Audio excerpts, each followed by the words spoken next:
Hey guys, Steven here with 501 Parts. Got a Yamaha Viking here in front of me today. I'm gonna go ahead and go over some procedures you want to try or do if your machine's not starting. A lot of times you'll get a click out of them when you're trying to start them up. It'll just click on you. I kind of want to show you what to look for on that. Save you some money. Parts are pretty cheap to kind of diagnose this problem here. Sometimes a starter solenoid could be battery, could be the starter.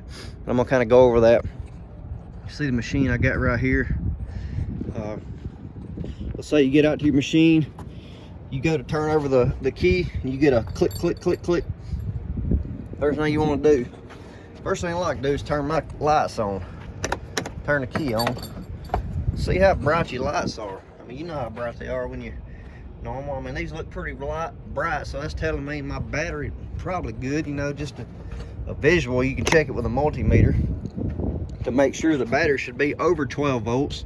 If it's under 12 volts, it's bad. When it's running, it should be about 13, maybe even 14 when it's running.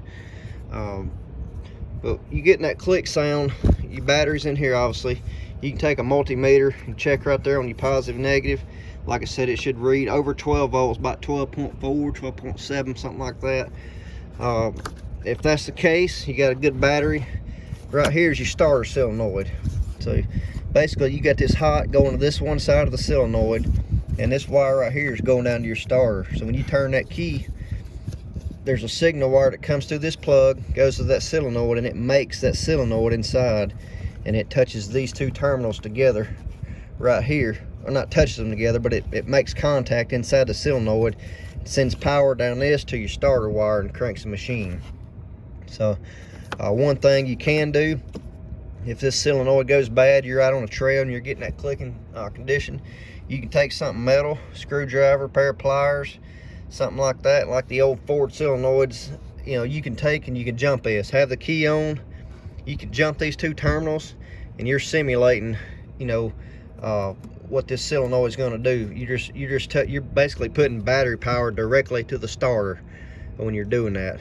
You can pick these solenoids up online for, shoot, they're about, if you get the non-Yamaha ones, I imagine they're about 30 bucks, but the non-Yamaha brands, you can go ahead and get them for, I'll say probably about 10 bucks. You can get that starter solenoid.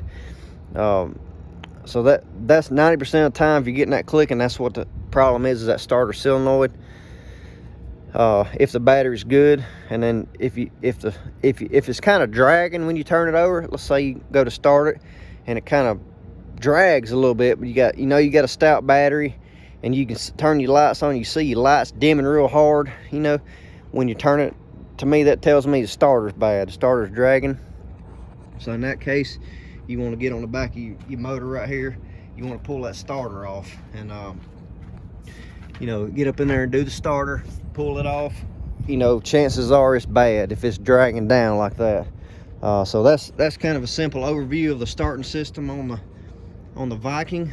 We appreciate y'all watching. Let us know if we can help you with anything. Have a good day.